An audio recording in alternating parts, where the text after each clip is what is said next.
Hey everyone, this is Jay, also known as jaynemesis on eToro, where I trade as a popular investor, and this is our week 47 update for 2018. So to start the news this week, I'm going to do a quick recap on cryptocurrency. I'm primarily going to be focusing on Bitcoin here, and I will be talking about charts. So I will try and link a couple of charts afterwards to show you, demonstrate what I'm looking at so you guys can see the same thing. So some of you probably noticed that there has been a pretty disastrous week for cryptocurrency prices this week. One of the biggest moves down we've ever seen. I actually did a little bit of digging on the charts, and I, on the weekly candle view, went back in time on Bitcoin specifically to kind of weigh up the size of this move in comparison to what we've had in the past. And we've only ever seen candles this big on the weekly candle during some of the major collapse moments in cryptocurrency.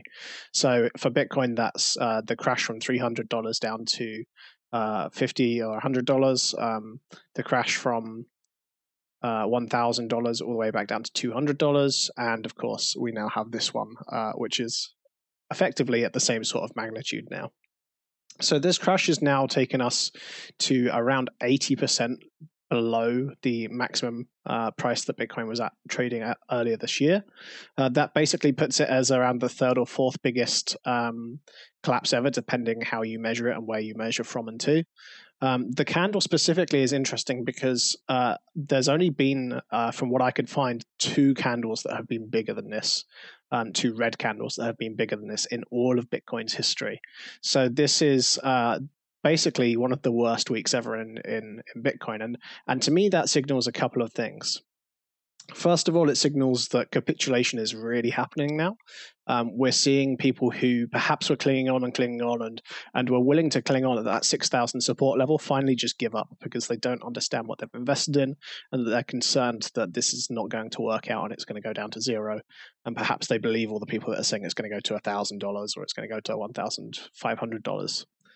I don't really buy that argument. I think we're very, very close to the bottom at this kind of price range, and I don't think we're likely to be anywhere below $4,000 realistically, or at least at below $3,600 for anything more than maybe a few weeks. But really, the biggest takeaway for me is with a candle with that big is that it's really it's pushed the bears into this extreme hype mode. They're so excited and so exuberant and so happy right now, over the moon. You know, they're really in that kind of euphoria moment that we saw the bulls in back in December, and to me that's the biggest signal. You know, we saw this insane moment in December, January, and February where everyone was super jubilant and they were saying that Bitcoin's going to go to 50k this year and it's going to go to 100k. It could go to 200k. It's never going to stop. There's no way it's ever going to go back down again. That this is it. Bitcoin's made it. And now we have the opposite scenario where we have loads of people saying Bitcoin's junk, it doesn't work, it's going to zero, it was a scam, you've all been tricked. And of course, this is also effectively the extreme at the other end of that same thread, really. So what I think is likely to play out is that we could see a double bottom forming at the 3,600 level. I also think it's still pretty likely that we will go a little bit lower first and maybe have a V bottom or a double bottom a little bit lower, perhaps around the $3,000 level, which is in line with where the 200 moving average is. But we'll kind of have to wait and see which way it unfolds. Regardless, I think we're at a price that's comfortable to make sure that we are effectively long at this point. I will probably still do a few more day trades. I've done a couple of shorts and longs here and there at this price range because it was quite a nice range to be trading. But I think it's getting very, very risky to be shorting right now. Short squeezes tend to close up very, very quickly, and it really doesn't take much to move the price back up substantially. Moving on, the next topic I have to discuss here is Thanksgiving and Black Friday. So it was Thanksgiving on Thursday. eToro made a really cool thread, actually, where a bunch of people just went in there and effectively thanked people that have helped them learn how to trade or made them some nice returns or taught them some lessons or whatever it is.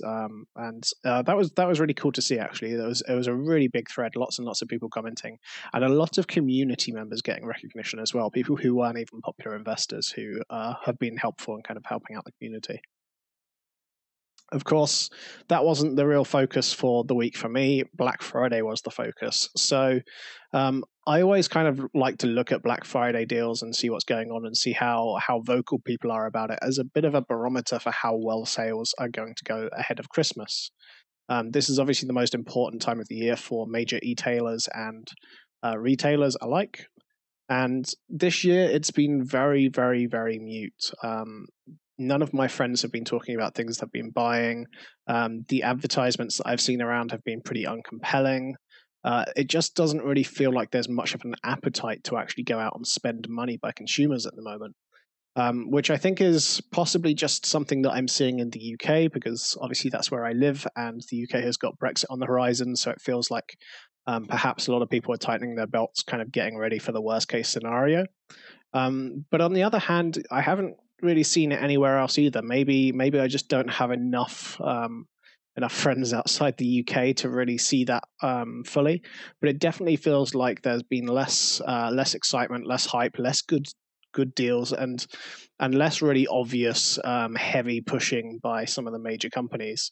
Perhaps even companies maybe reducing their spending ahead of this and deciding not to go quite so all out as they normally do.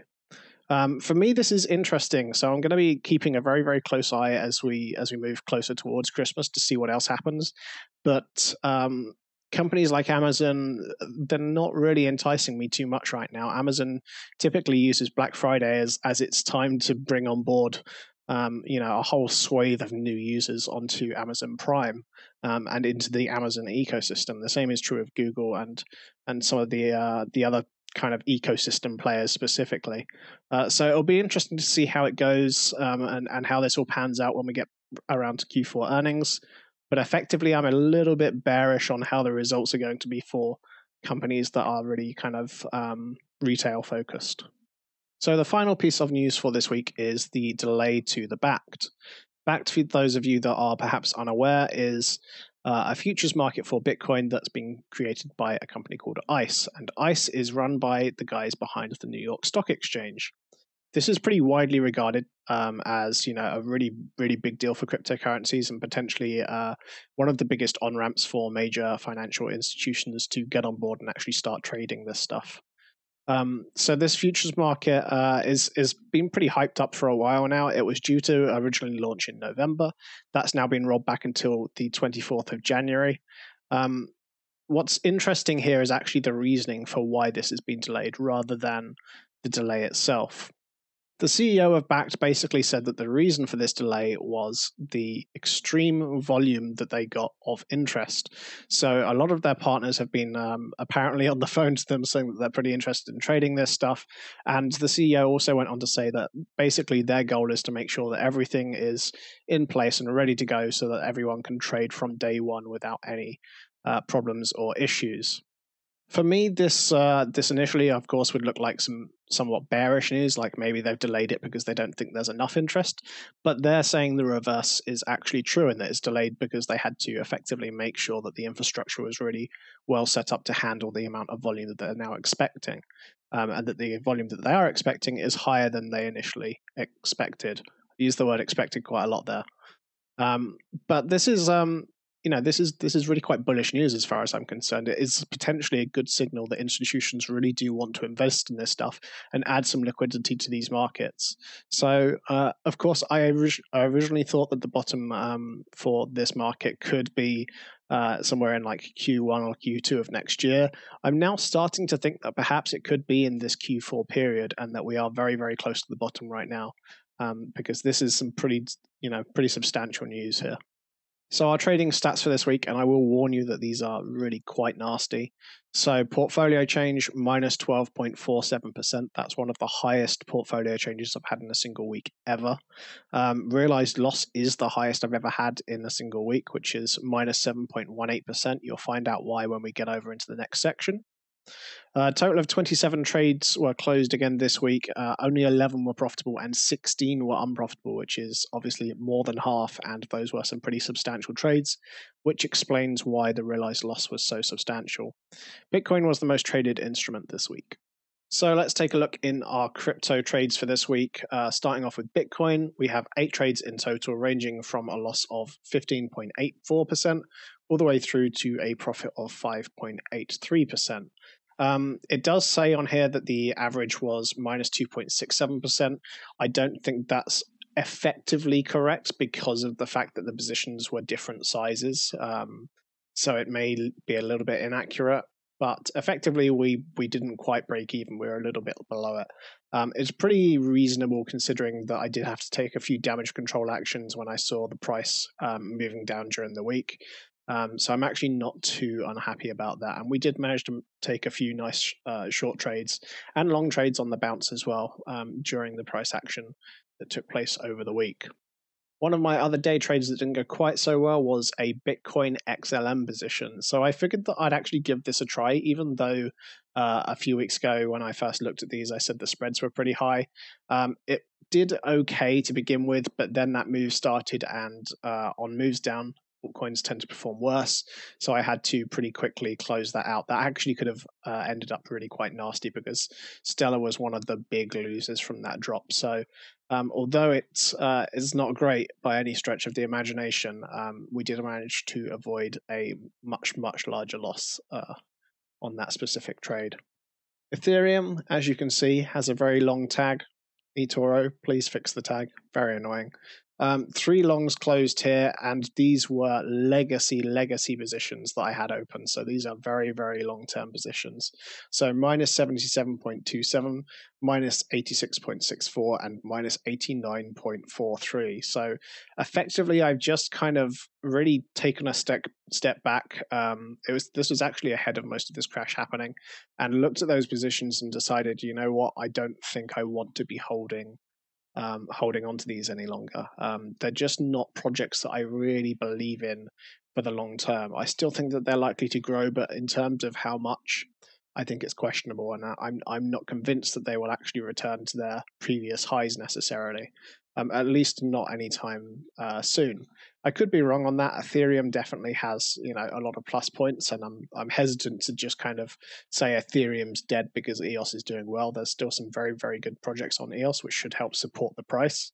But I just didn't really want to hold 3 positions in it for any longer, really. That being said, I did do a couple of day trades on Ethereum, 2 short positions for around an average of 1% each. Finally, the last crypto positions are ADA, or Cardano as it's more commonly known. So again, here I decided to close these 2 pretty legacy positions, 2 long positions that I've had open in Cardano. I'm actually not really that big of a fan of Cardano. I really don't think it compares to EOS very favorably at all.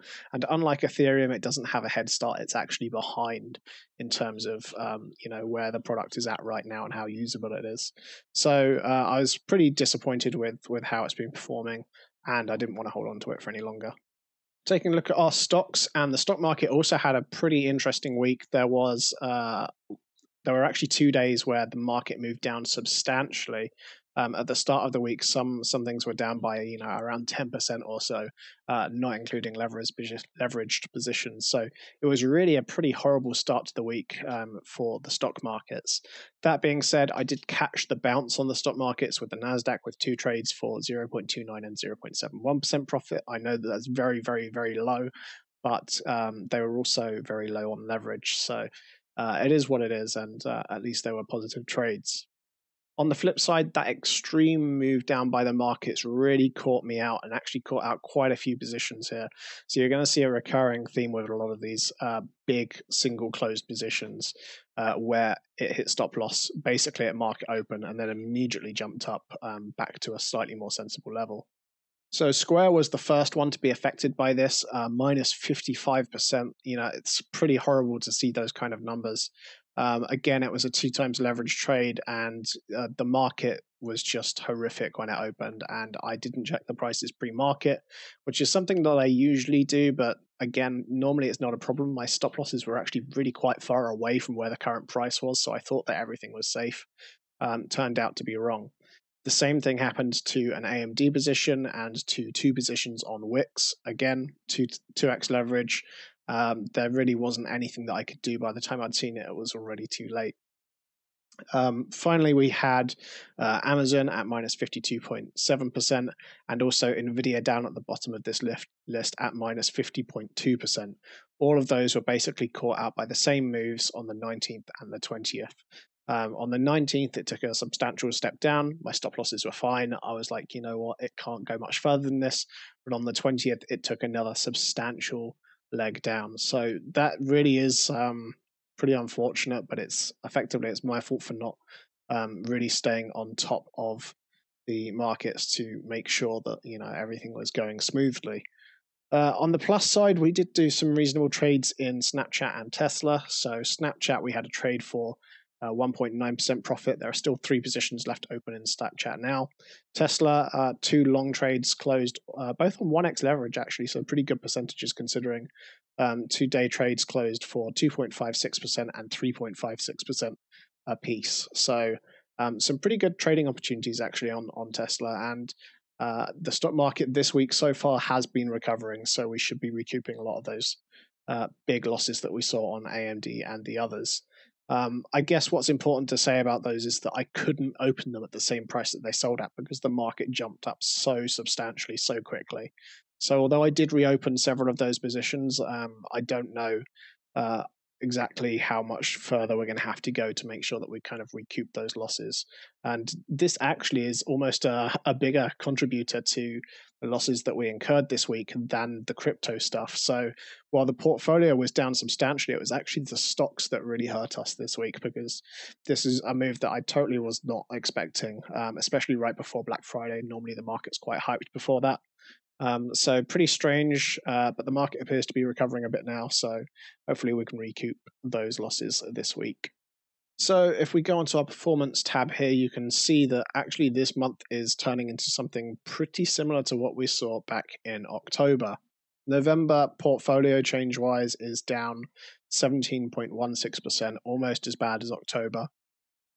This week, by far one of the worst weeks I've had ever. So, what can you say about that? Most of the drawdown was from cryptos, but as I said, the stock market also played a pretty important role in pulling those numbers down quite so far. In terms of realized trades, you can see that for the month of November, it's actually not quite so terrible. Obviously, we're basically at the end of it now for the most part. Just a few days left, and we're actually only down by 6.87%, which isn't too bad considering the conditions. So we haven't had to close quite so many deep red positions. So to me, this suggests that actually my strategy of trying to day trade more and kind of keeping on top of things that way has been working out reasonably well. It's just that this week has really undone most of that. And you can see that again reflected in the week stats, because minus 7.18% for the week. So looking ahead, I guess the real theme here is Christmas, and kind of along the same theme as the Black Friday stuff. So I always look at Christmas as a good time to kind of analyze which products companies are feeling confident in and are kind of much more mass market focused. And it's a very interesting time to watch TV, not to watch the TV, but to watch the advertisements and see which companies are trying to push hard, which companies you see a lack of trying to push out any products. It's an interesting time of year for that. Of course, the companies have, for the most part, already revealed all of their products that were designed for the Christmas period. They were, for the most part, again, released maybe a month or so ago. Already, I've seen a few interesting themes here. So one thing I've noticed, at least in the UK, is an awful lot of advertisements for one of my favorite companies, although they haven't always performed super great for me, which is Garmin. So Garmin actually have been being advertised, I noticed, by a lot of different companies that are retailers, but the retailers are advertising the Garmin products. And they're advertising in partnership with Spotify and a few other things. So that's one that I've seen that stands out so far. Obviously, there's going to be a lot of retail focused stocks, so they're not really my game so much. So I probably won't get too involved in those. But it's definitely an interesting time of year to look for trading opportunities, not just long but also short, and kind of looking at who perhaps is going to struggle during this period. Aside from that, it's actually a pretty quiet period of the year now, really, because we have to wait until the Q4 earnings, which is generally very early January. So really, December is going to be a pretty quiet month. Obviously, I'm going to be off spending time with my family and doing other things for at least probably the last 2 weeks of December. So again, you'll still get your weekly updates, I think. I don't think I plan on stopping those over Christmas, but I wouldn't expect to see too much content in them. Okay, that does it for me for this week, guys. Really, really, really tough week. A lot of people got stopped out this week. I guess it makes me happier that I perhaps gave a warning about market conditions and stuff last week, so that those of you that wanted to adjust any stop losses could do so. I think the worst, I touch wood, I think the worst is now over in terms of the crypto market, certainly. So of course, there's still potential to run a little bit lower, but I think that we are kind of towards the end of that era now, and I almost feel like telling you guys to give yourselves a pat on the back if you're still holding onto your bags right now. It definitely has been a challenging bear market. It's not over. There's still some distance to go, and we could actually see some sideways movement for a very long time, even once we've hit the bottom as well. So be prepared for that. What I would recommend is chill out, enjoy Christmas, and hopefully we can make some good trades in the stock markets while the cryptos are kind of bottoming out. Touch wood. Thanks for watching, and I will see you guys next time.